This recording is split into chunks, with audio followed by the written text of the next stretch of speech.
never smoke the dizzy, but we can always share some disease. It's just a cup in time. This song doesn't have to run. Life's all of us, not every moment we can be feeling fine.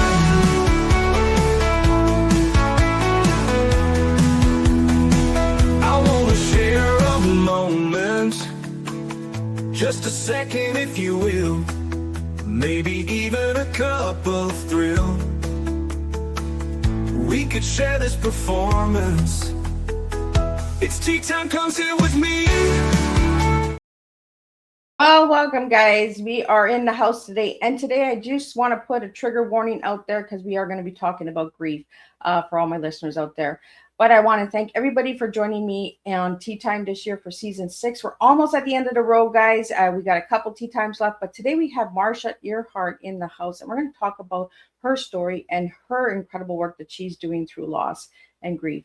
We're going to talk about the Sterling Rose Sanctuary. If you haven't heard about it, check it out. We're going to get that all up on the screen for you guys, and we're going to have an incredible tea time. Today's tea time is breathe again, move again, and live again. That is the tea we are serving tonight in the house. We're going to talk about some books, her book, and all of that good stuff. And we're even going to bring up some holiday season tips and tools you can use. We're going to talk about a lot of incredible stuff today. But you guys all know how Miss Liz rolls. Get over to Facebook, LinkedIn, TikTok, Instagram, Facebook, Spotify, YouTube, all those good platforms, and give those a like, follow, and subscribe, and get these tea times out, because I guarantee each of these tea times do make a difference. Let's get started with the disclaimer, and then I got a beautiful intro for Marcia, and then we're going to spill some tea together. Disclaimer for Miss Liz's Tea Time live show. Miss Liz's Tea Time is a global platform dedicating to sharing real life stories, diverse perspectives, and meaningful conversations that inspire awareness, healing, and connection. I'm Miss Liz is going live using StreamYard. Before leaving a comment during the live broadcast, please grant StreamYard permission to display your name at StreamYard.com. Please be advised that all the content brought forward during any Tea Time show is presented in good faith. However, discussions may include opinions, beliefs, and perspectives that do not necessarily represent the views of Miss Liz or the Tea Time platform. Information shared by guests is based on their own experiences and is perceived to be accurate at the given time of airing. All guests, viewers, and participants are responsible for using their own good judgment when considering any action or decision that may relate to these discussions. Some episodes may cover sensitive topics, including but not limited to trauma, abuse, grief, mental health, and other emotionally triggering subjects. Listeners' and viewers' discretion is strongly advised. Tea Time with Miss Liz is an open discussion forum designed to offer insight, inspire awareness, and create connection. It is not a substitute for professional, medical, legal, or therapeutical advice. If you require professional support, please seek assistance from qualified professionals or trusted resources in your area. If you have any questions regarding this disclaimer or the content of the discussion, you are welcome to contact me, aka Miss Liz, directly at my email at bookingmissliz@gmail.com, or visit my link tree at Miss Liz's Tea Time. By choosing to participate in, comment on, or view these live shows, you acknowledge and accept this disclaimer. Your participation is entirely voluntary. I, Miss Liz, welcomes you to join the conversation with an open heart, and if at any time you feel this platform is not right for you, I respect your wishes and decision and welcome you back whenever you are ready. Tea Time with Miss Liz is serving truth and awareness one cup at a time. Well, I want to welcome everybody to Tea Time, where healing conversations create safe places for truth, restoration, and hope. Today, we welcome a woman whose life work is rooted in compassion, dignity, and the power of sanctuary. Joining us is Marcia Earhart, founder of the Sterling Rose Sanctuary. Marcia's mission is deeply human-based to create spaces where individuals can feel protected, supported, and seen as they rebuild their lives. Her work reflects courage, care, and a profound commitment to healing that goes beyond survival and moves towards restoration. Sterling Rose Sanctuary stands as a reminder that safety is sacred and that healing happens best in environments grounded in trust, respect, and community. Marcy brings not only leadership to this work, but heart, the kind that listens first and walks beside others through their journey forward. So grab your cup and settle in. Today's tea time invites us to us into conversations about sanctuary, resilience, and what it truly means to offer refuge with purpose. Let me get Marcia in here and let's spill some tea together. Hey there. Welcome. How are you today? I am not too bad. In yourself? Doing great. So love this time of year. So, Marcy, I want to talk about who you were as a little girl first and who you are now so that my guests can get a little insight of who you are as an individual. Well, as a little girl, my life and first memory is of loss at 3.5 of my great grandmother. So that really redefined, I believe, who my life has turned out to be, of how my life is. But as a little girl, I really understood the brevity of life. So I think I loved life. I loved people, but I took life very seriously because I experienced a lot of loss as a little girl. And I always have enjoyed creating, being artistic. My mother was a very artistic woman and taught me well. Before repurpose was a thing in our society, we repurposed in our house. We would buy furniture, redo it. So I feel I had a great childhood as far as my mom and my dad teaching and training me. However, I was picked on, I was bullied my whole life because I wasn't that silly little girl that other girls were. And I had a real deep faith in the Lord Jesus as a little girl, and that continued. And so there were people that really made fun of me, and I didn't have a group that I would become a part of. I really learned that you love all people and that there is something you can learn from everyone. So I have embraced that most of my life. And I love people. I enjoy being around them. And interestingly enough, even from as a little girl, people came to me with their stories. And I found myself being the one to encourage and help them along. So, Marcy, who are you today? Same person, just bigger, stronger, and fuller in the sense of knowing who I really am and as a child of God, as a daughter of the King. I love my husband, love my children, love my friends, love well. And I love deep conversations. If you want a shallow person, don't come to me because we're going to go deep. So I'm not a shallow person. I love the beach, love walking on the beach, love going to the beach, love doing activities with family and friends. I really enjoy life and I love what I do as a life, grief, trauma, brain, mental health coach. I feel very blessed and honored when invited into people's stories. So I'm just wide open. I love that you love deep conversations because I love serving deep tea. And, you know, I'm the same. I don't want to talk about all the nonsense. I want to talk about the good stuff. Me I want too. to talk about the difference. I want to turn the pain into purpose. There's so many that have stories that are still living in their pain, but they're not finding their purpose behind it. And I want to get into your story a little bit. And I do want to put a trigger warning out there for all of my listeners and who are going to watch the replay. Today, we're going to talk about subjects that are close to Marcy's heart and a lot of deep connection tonight. We're going to talk about breathe again, move again, and live again. I really love your tea because I like the word again. Let's get into your tea and then we'll get into your story. Okay. So why'd you give me those 3? In grief, we stop breathing. We stop having deep breaths. We become shallow in our breathing. And life can stop us in our tracks quickly. It's important that we know how to breathe again. What does that look like? And moving when we have grief and trauma, quite often we become inactive. It becomes a sedentary life. It can be sedentary physically, it can be sedentary mentally, emotionally, in the sense of it just kind of settles and we don't have any activity to stir us. Yeah. I believe it's important that we intellectually, emotionally, spiritually, physically move. We're opening ourselves up to have that movement, to get out in nature, to walk, to enjoy the beauty that is around us, because in nature, things are living.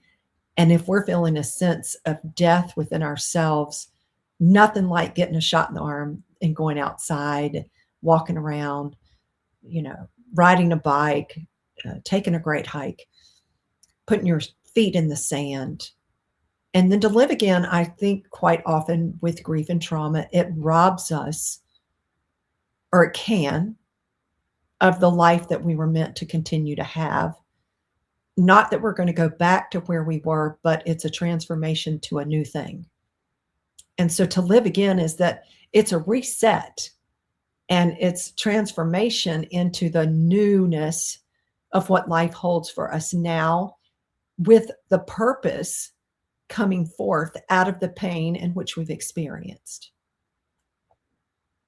Marcia, let's take a step back and let's share a little bit of the backstory before we get into the Sterling Rose Sanctuary and why it was created and that. But if you could share with my listeners out there the backstory before this. So backstory is I was trained in family relations, child development, and have loved the places God has called me throughout my life, and would work with people who have had trauma and have had grief and loss throughout the years. And then in 2014, even though I'd already had significant losses, we lost our oldest son, who was 21. He was in law school, lived with us, and actually passed on the street we lived on. And so in that moment, when the officers were at our house, life imploded and we all died to who we were. We would no longer be the mom, the friend, the child, the parent, any of that as to what we were before that happened. And we gave ourselves permission that we've died. And I had 2 children living with me at the time, along with my son that passed. And we had these very intentional conversations over our own death, over his death, over how do we manage life from here on. And because of the resources that I had, we would sit down and talk about the things that triggered each of us and the things that caused healing for each of us. So Liz, some of those very things that could cause a trigger for one of us could be healing to the other one. So we came to a place of how can we incorporate what we all need to heal, but also the things that are triggering that we don't get triggered. So we found ways to incorporate that. It took us working together, being open, having that honest communication, and allowing for ourselves to experience the rawness of the grief. And it wasn't just one loss.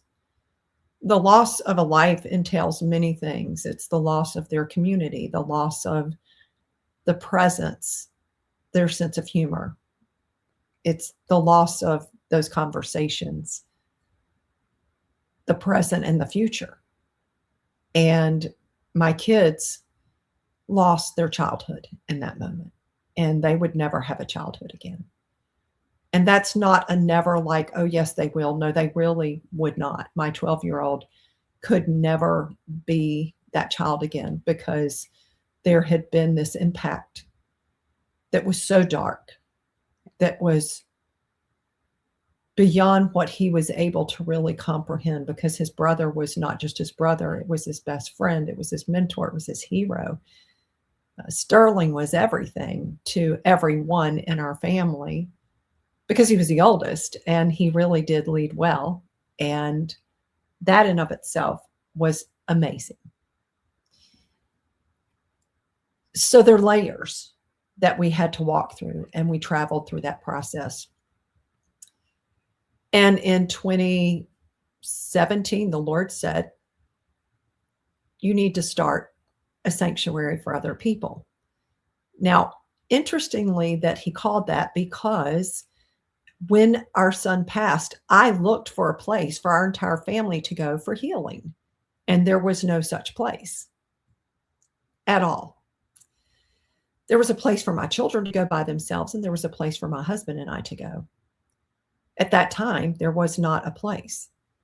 So if we're willing to allow our pain to be purposed, in which that's what the Lord was saying, I really want this purpose for this. And I was willing, and our family was willing. So we started the Sterling Rose Sanctuary. And initially, it was to minister, and we had already been ministering, so since 2015, to many parents who had lost a child or were being told their child was not going to make it or had died. And so we would show up, be present. And it started initially for an individual parents and for grandparents. And then in 2020, our board came back and said, no, this needs to be for everybody now because it's everywhere. And so it is for everyone. And so really the platform for what we do is that there's trauma and grief, but the Lord says he opens the door for healing so that we can walk out of that prison. And I believe grief quite often becomes a prison for many people. They may have a spirit of grief versus grieving with hope. We grieve with hope, and it's very different. And we experienced both sides in our family. It's not like all of us were grieving with hope. Everybody has their own way of processing this, and that was allowed. And so we started the ministry in 2017. And then in 2019, our second oldest son was murdered with his girlfriend from an ex-boyfriend that had been estranged for a year and a half. And we started the journey all over again. And when I say all over again, that's why we talk about the word again. We had just gotten to a point in 2019 in the fall where my son, who at the time when my first one passed was 12, I think he had just turned 18, had just made it through the first birthday of Sterling's and through our birthdays in October, where there was not an emotional implosion. And within a week, our second son was murdered. So we had the tools, we had the resources, and not that we didn't grieve, because we did, but we had everything available to us that we had already been applying to our lives to help us walk this one out.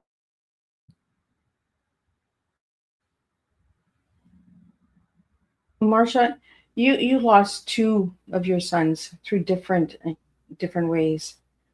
Grief it kills us instantly, right? It makes us a different person completely right away. The impact of losing a loved one.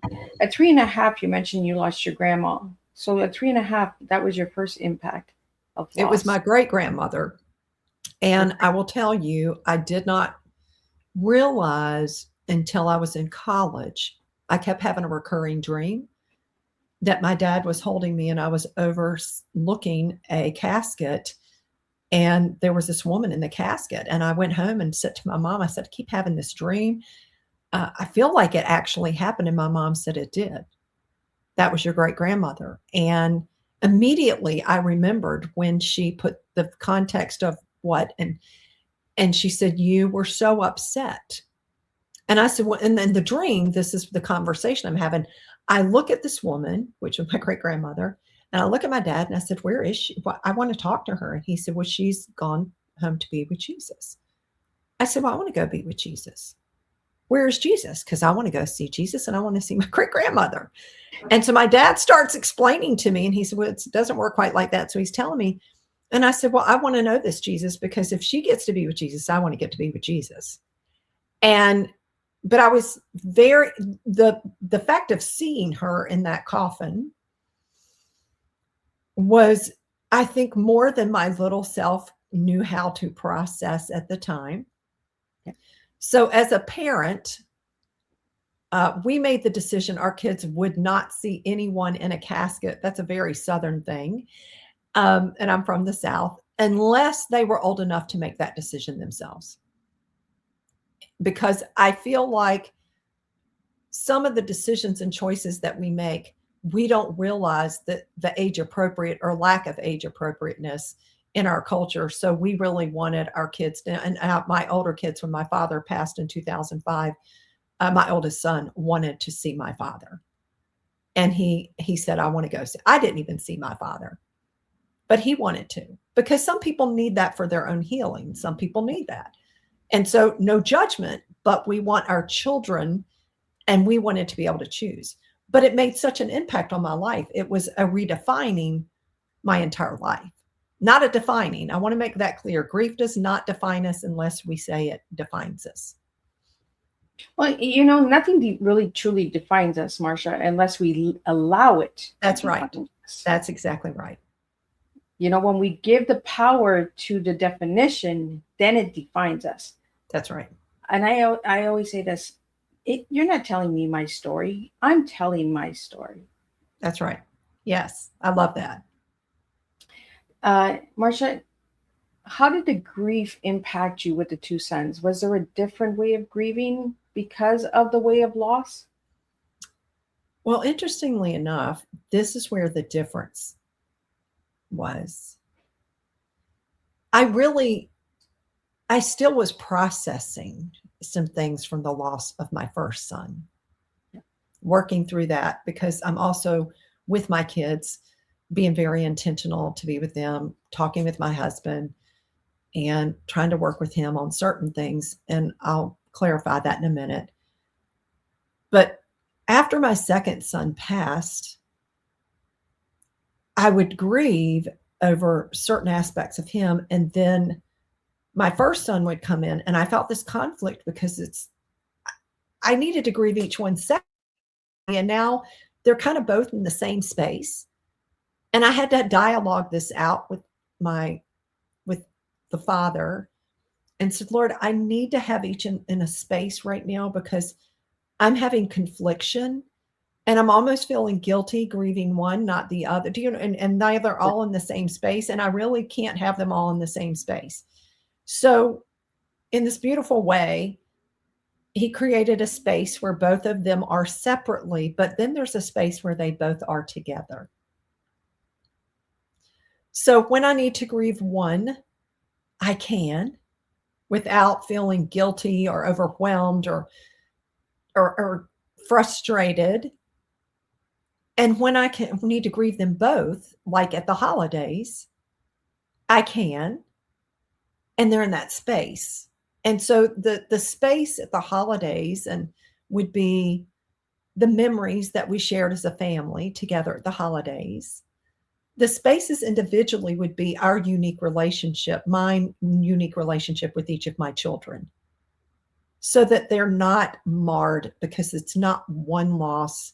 Again, they're separate losses, and they hold separate meanings to me based on our relationships and the journey that we walked.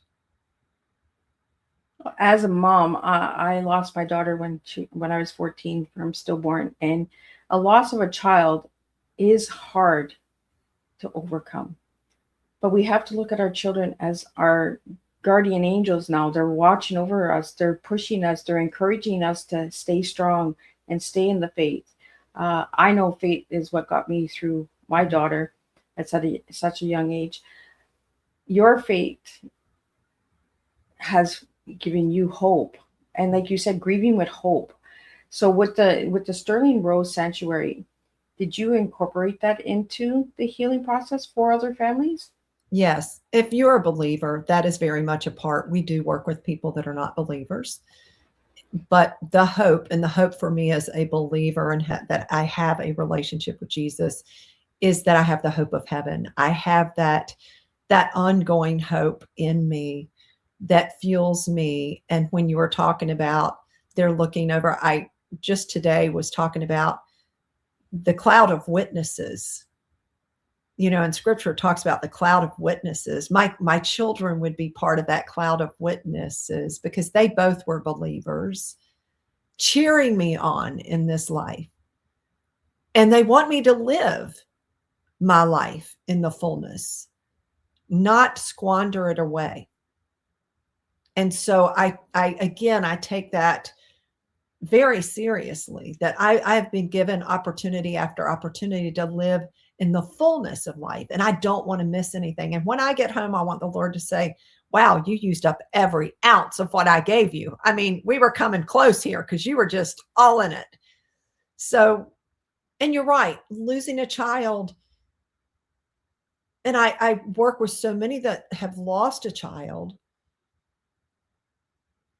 It's finding the purpose in it, being able to incorporate it moving forward. Because I always tell people, my kids are with me because their memories are with me. I don't mean they physically, I mean they are with me because of the memories and the experiences.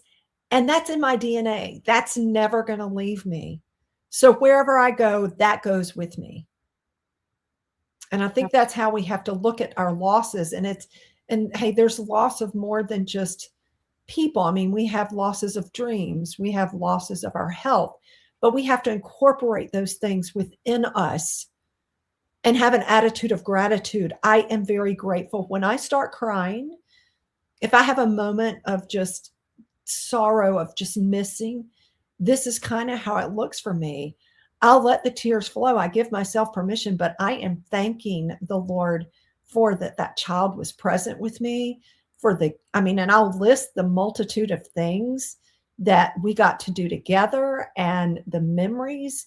And then there is this joy that comes right back into the place that it was meant to reside, because I have an understanding that I can have sorrow and joy sharing the same space.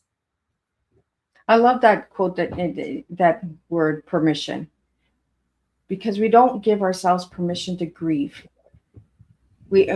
Society tells us get over it. They're gone. Right. Move forward. That's right. They put a time limit on this. Okay, 6 months. Get over it. Yep. But grief can take years, can take months, can take days. It's different for everyone. And I think that word permission is okay to say. I give permission for myself to heal. I give permission for myself to have hope again. I give myself permission to move forward. Like you said, breathe, move, and live again. I give permission. The good Lord wants us to have permission on our lives so that when we meet him, he says, you did what I wanted you to do. Yes. You didn't sit back in the pain. You didn't hold it back. You created this purpose. And I found out so much incredible stuff about the Sterling Rose Sanctuary, the rooms and all of that. I want to talk about the rooms a little bit. And I want to talk about the sanctuary, on how people can connect with you for all of that stuff. Because some of these rooms are incredible. I have a list of the rooms here, but we'll talk about the rooms, Marcia. I'm just going to list them and then we can talk about each one. The Sterling Rose Ministry Mission, the Rose and Thorn Room, the Butterfly Room, the Soaking and Healing Room, the Workout Room, the Garden, Music Therapy Room, and the Art Therapy Room. I want to talk about those rooms. Yes. Well, first of all, so you know, in the Sterling Rose Sanctuary, we work all over the U.S. and in 6 countries right now. And our first conversation with people is, have you given yourself permission to grieve? Because I'm giving you permission. And quite often when I give people permission that have been traumatized and are grieving, they'll start crying because they have not.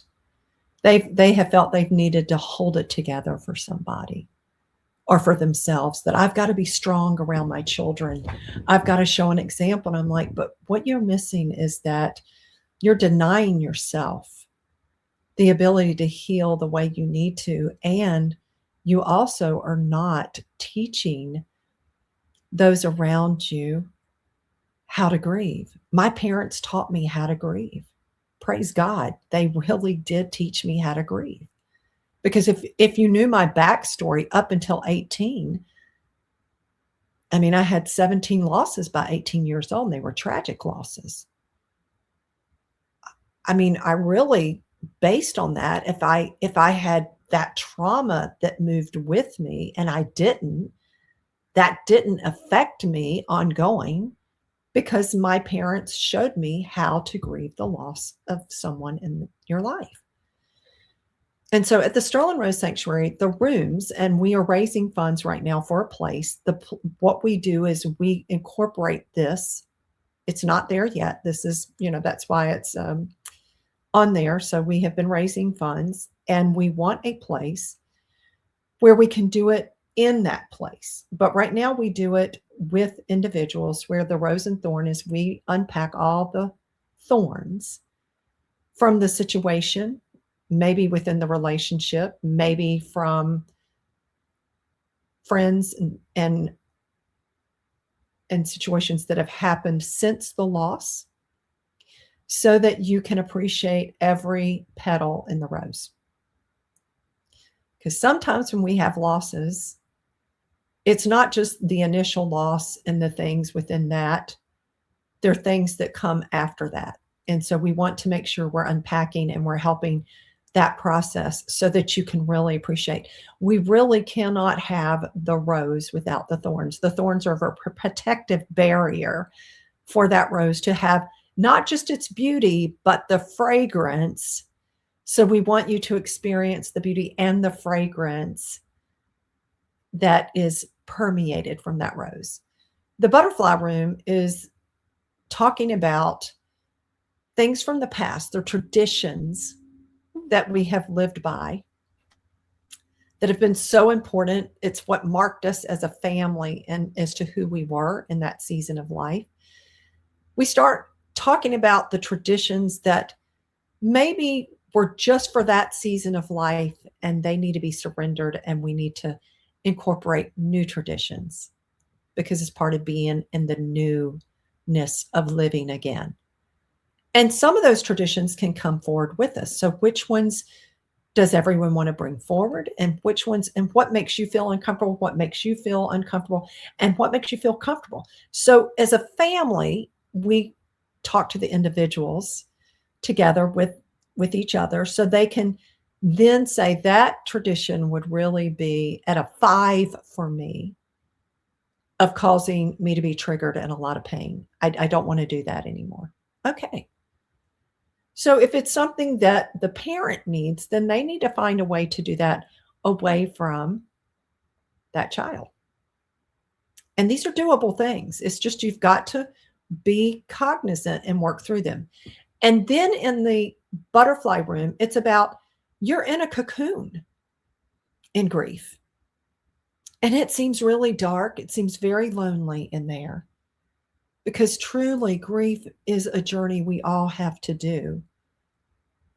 And we can have a community that surrounds us, but what I'm experiencing, I have to walk through myself.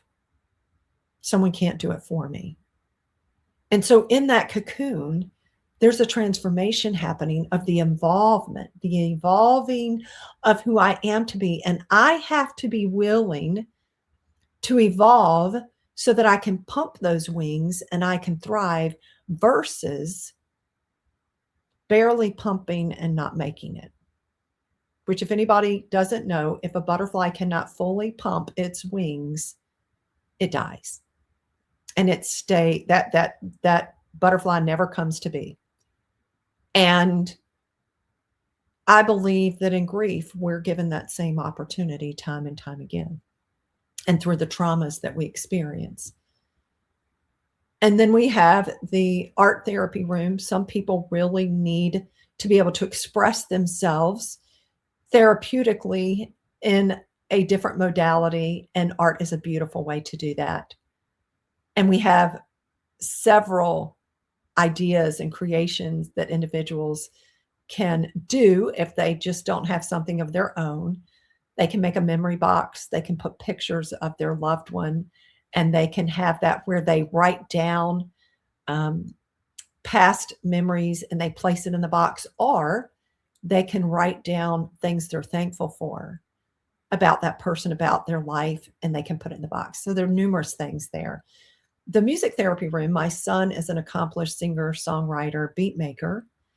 So he uses his skills to help people who do not have the ability to verbalize their pain. If they want to write something, he will help them put it to music. He gets it to music for them. So they will have that ability to not just have that expression, but to have it, the expression musically where they can listen to it, and hopefully it evokes healing for them. And he's done that with some people and they've really loved that. It's been very beneficial to them. And honestly, that is how my son really worked through his grief, was through music. That was a tool, that was something that was able to minister to him. The garden, which the garden is so essential for all of us. And in my book, I actually write about the garden. We all have a garden with our name on it. There's a gate that we can choose to walk through or not at that garden. And when you go in the garden, it's our grief garden. And Father, Jesus, and Holy Spirit will meet us there. And it is the most amazing, incredible experience in that garden as to what we learn about ourselves and the grief journey we're on, with the comfort and the healing of the Trinity present with us, of how they collect our tears, how they water this garden and ourselves with the tears, and that new things come within that garden. And we don't want to miss the garden. I just can tell you, you don't want to miss the garden. So the reason a place is because with grief, many of the people that we deal with, they're still living in the places where the trauma triggers them. Because there's the trigger in the space or around the people. So if we can remove them, for them to have a reset, some rest, resources, and to be able to then incorporate all of these. And we also have, we didn't talk about the workout room. The workout room is really for mobility, some somatic movement, and to be able to release all this bound up, pain and trauma that's within us, as well as resetting our frequency. So music, we go back to frequency. Music has a frequency, and we have a healing frequency, and we have one that can cause us to be sick and depressed and anxious. So music is a part of also the exercise room in the hertz that are being played, with that releasing, because we want you to have the optimum healing experience. So we want to cover the body, the mind, the soul, and the spirit. And when you're at the Sterling Rose Sanctuary, you will have clean eating. There will be no carbs, no sugars, because when we're grieving and in trauma, quite often people turn to the sugars and to the comfort foods. And what your body needs is more of a Mediterranean diet, so that you can not have inflammation and you can have the healing that your body needs to be able to release the toxins of the grief. So if people do not release the toxins and they don't grieve, they haven't given themselves permission, Liz, then their body keeps the score and they get sick. And it comes out with heart problems. It can have liver issues. We can have breathing issues because of the shallow breathing. It is not uncommon for people that have had losses to come and say how many times they've had pneumonia or bronchitis, because it's real. Yeah. So we really want for people to understand this is the whole body that benefits from the Sterling Rose Sanctuary. So, Marcia, you said it's in 6 locations? No. We serve people all over the U.S. and in 6 countries. We're Okay. raising money for the actual place of the Sterling Rose Sanctuary, and we're well our way. We're just waiting for the rest of it to come in so we can get that place and we can start implementing in the place. I serve on the phone all day, every day. Well, I want you mentioned the garden, and you said it's part of the book. So I'm going to pull the book up so we can talk a little bit about the book. So this is an incredible book to grab before the holidays, and then we'll talk about the holiday seasons and tips and tools. So if you just want to share a little bit with my audio listeners and my viewers that what the book, the cover looks like for the audio Yes. listeners, the colors and all of that, and the title and all that good stuff, Marcia. So, Gripping Grace in the Garden of Grief, A Place for the Heart. This book has been called a companion for grievers, not by me, but by those who have reviewed it, read it, and are using it. The book is really about the way I processed my losses, but it was in such a unique way, Liz, because when my first son passed, I said to the Lord, I don't want to miss when you show up. So keep my eyes open to see your God kiss every day. Well, there were several. And I love photography. So all the pictures in the book are pictures that I took, that the Lord gave me in a place where I was grieving. And there was a writing that I had written that actually corresponds. I had, was sharing my heart with the Lord. I would write it out and he would just give me this amazing picture that would just kind of connect it all together. And he's the one that said, this needs to be in a book, because it really is about how we allow ourselves to experience the pain, to give expression to each of those emotions, yet releasing it and receiving the healing in that moment to move to the next moment and the next space of whatever that healing is going to look like. And I do talk in the book about we choose daily whether we live from the tree of life or the tree of death. And in grief and with negativity, that is from a tree of death. And so when people have, and it's about reframing the mind. So when we speak negativity, quite often after death, these are some of the things I will hear people say, I'm never going to get over this. Well, yes, you will. See, Jesus said he came to heal all people. He didn't say you would never get over it. If you speak you're never going to get over it, then guess what? You're never going to get over it because you're speaking and your body's going to line up with your words.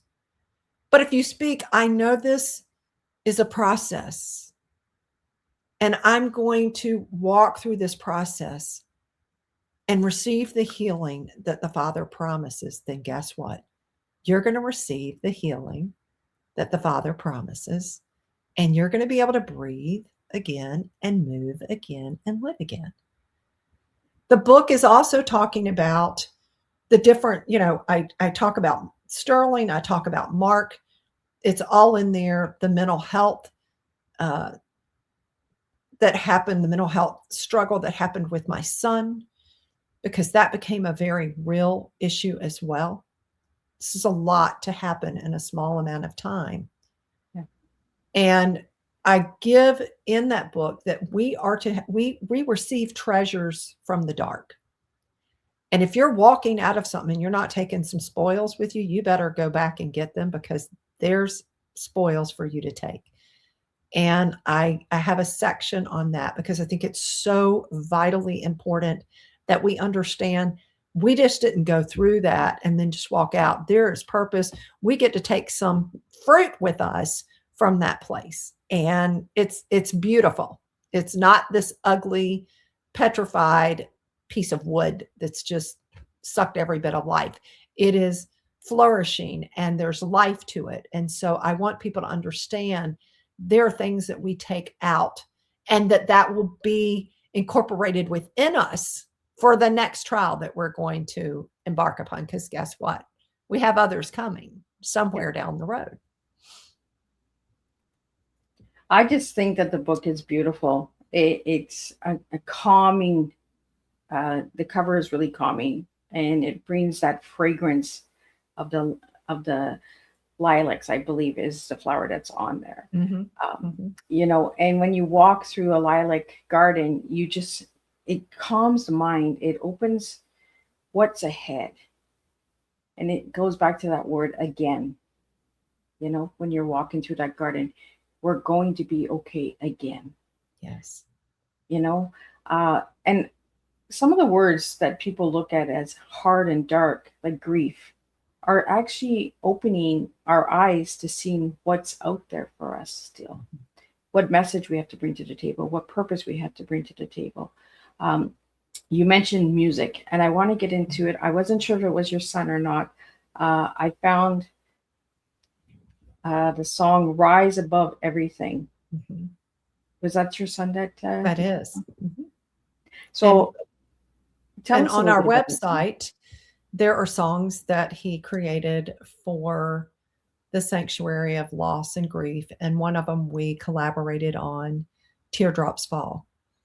We wrote that together for the sanctuary, and it is beautiful. It's to be of encouragement to people that where the tears fall, there'll be a new rose, there'll be new growth, it will come. And I think when we are walking in a place where death has hit us, we need that encouragement. We need that reminder that it's not going to stay this slimy, dark pit. Well, Marcia, before we went live, we talked about the holidays. Yes. And you wanted to talk about some little tools and tips people can use during the holiday season. Again, permission to celebrate in different ways. I believe it has a lot to do with the butterfly that you mentioned. So if you want to share some of the tools that people can use during the holidays. I know the holidays for me are rotten, but I put on a brave face for everybody else. And at the end, it's me crying by myself when I'm alone because of the children, because of the grandchildren. So we do these sacrifices to grieve in our own way and in private. So for people who are suffering through the holidays, what tools and tips would you have for them? Well, and I want to address something right now. We've got a lot of estrangement that is going on within our society of children and grandchildren from parents and grandparents. And I'm hearing weekly from those people that are suffering from that. And so when we get to the holidays, I just want to say there are a few things. One, give yourself permission not to do things the way you used to do them. We did not stay at home the first year on the holidays. We went away. I didn't think it would be healthy for us all to sit and look at the empty spot at the table. We already were reminded most other days, and the holidays for us were very special times and very meaningful. So we decided we would go somewhere, and we did. Let people know that have invited you places or that you're inviting that I'm giving myself permission that if I get up and need to leave the table or if I need to leave, I'm going to leave. And if you're not okay with that, then I can't join you. It's very simple. This isn't about their permission to you. It's about what suits you. It's being mindful that things don't have to look the way they used to look. Stop trying to recreate what was and create something new. When we try to go back to the place where it was, I'm just reminded that it's kind of like we freeze as that pillar of salt. We really weren't meant to look back in that way.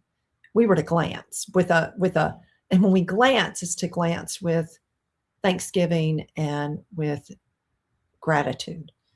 But when we turn and look and we are staring at it, then it really can cause us to come into a place where we really were delivered from. And when you're with people, you don't have to express to them where you are, but it is important that you give yourself permission to be who you are in that space and that you're true to you. And to be kind to yourself during the holidays. I'm a preemptive person, so for us, we think of things that we're going to do beforehand. We don't get in the place. What I find is most people who are grieving, they don't think and they're not proactive to do something about what's coming. And then they get in the space and it pulls them in a very dark place, that hole. So before you get to Christmas Eve, Christmas Day, whatever that particular time your family got together, think of other things that you could do. Other people that you could be with, that could be a celebration or a time where, you know what, could we just get together and could everybody share a memory? See, we can do that. We can also take and get our pictures out, and you can make something as a memory for a gift for yourself that this person wasn't here, but I want to reminisce. I want to get some pictures out. I want to bring them into the space. That's great. You need to determine how your best healing journey is for you. And I feel like the holidays become this place where everybody imagines other families are all sitting around singing Kumbaya. And we're just, oh, it's just wonderful. That is not the case. I work every day with people and I hear about their families, and Kumbaya is not being sung. It's like, please deliver me. It's please deliver me, because most people have not resolved family stresses and issues. And so again, maybe the holidays are not the best time for you to meet with those people. Say, you know what, I'm going to take her. I'll see you later. I might see you in February, but this year we're not going to be joining. We're going to do something else. And that's okay. There is no formula for the holidays, but I feel like because we have been raised in this culture somewhere of this imagery that it's all perfect and it looks great. First of all, I need to tell you, we're all flawed. Yeah. Every one of us. I'm including myself, my family. We're flawed. We're dysfunctional. However, it's how we manage in the dysfunction, how we really go through those moments. But boundaries are good. And many of you are very afraid to exert a boundary, but you need to exert a boundary. A boundary could be what really keeps you from mentally imploding this year, because you said, I'm worth not being around this family or these people right now. I just need to go do something else. And then you can do whatever with them later at different times. Maybe you don't need to be with all these people at one time. Sometimes that's not healthy. So I think we have to evaluate, Liz, the healthiness of our intention and when we're going in a space with other people, and allow for what is happening with us to speak and to help us make the best decisions for ourselves and possibly for the other people that we may be overseeing, for parents that are overseeing their kids. Well, Marcia, you know, society tells us how to look, right? How to act, how to be.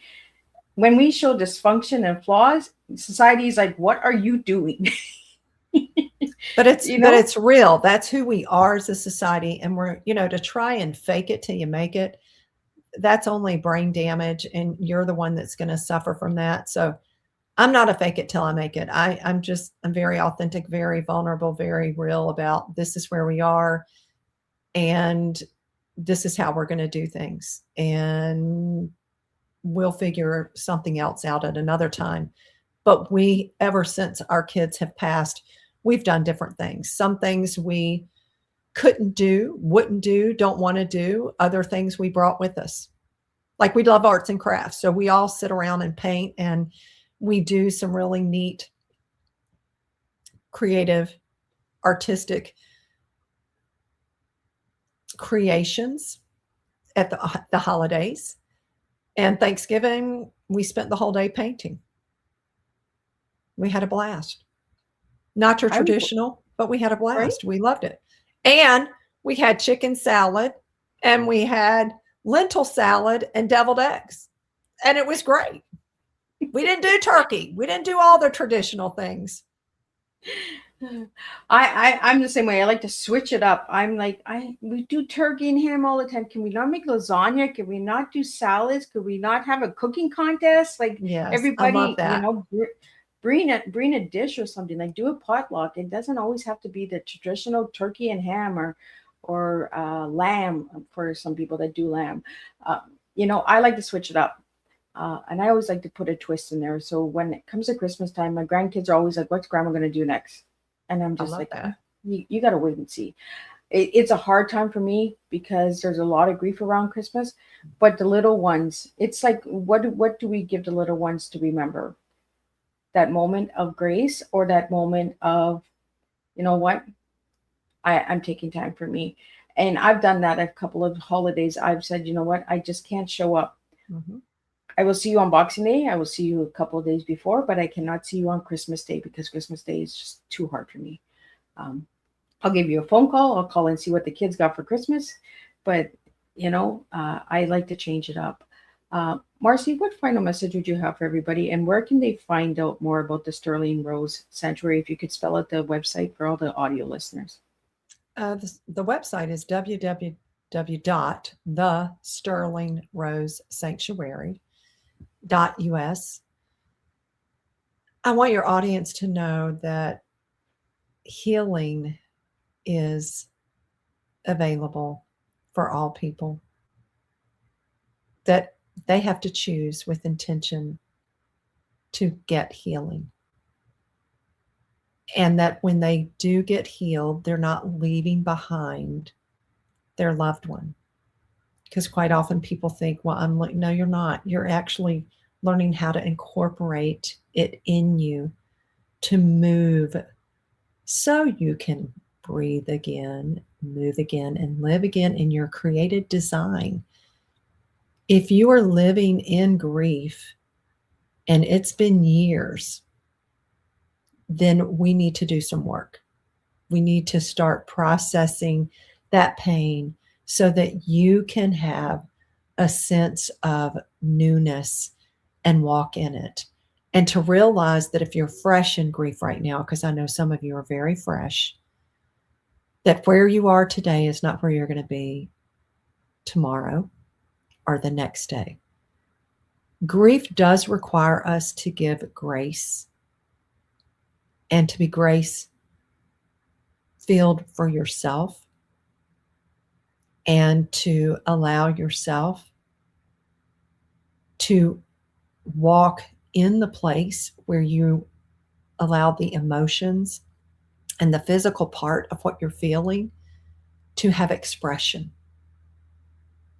And I would really encourage, write a letter. We talked about holiday things. Write a letter to your loved one at the holidays, sharing some thoughts, some memories that you have. Make something, create something for your loved one in memory of your loved one. Because see, they're the things that if it nurtures you, that's what you need to be doing. Bake your favorite loved one's dish and enjoy it. We, on birthdays, that's what we do. We go and eat their favorite food, or we prepare their favorite food.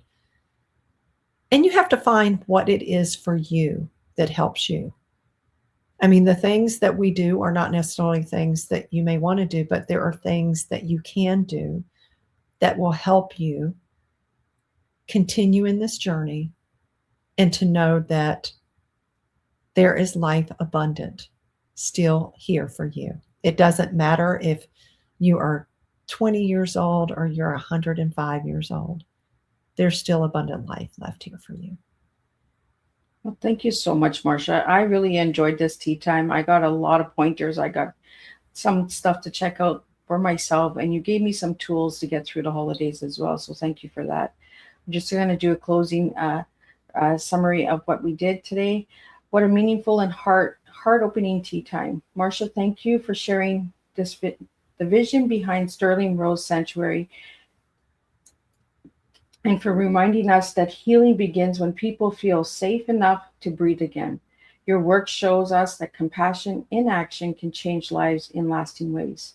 This afternoon, we were reminded that restoration is not rushed. It unfolds when care, patience, and dignity leads the way. You taught us that sanctuary is more than a place. It is a promise to protect, to uplift, and to walk with others as they reclaim their strength. To everyone listening, may you leave this tea time inspired to create safe spaces in your own world, to lead with kindness, and to believe in the power of community to heal what was once broken. Until we meet again, keep choosing compassion, keep serving hope, and keep pouring love one cup at a time. And I'll see everybody at 7 p.m. for the second tea time tonight.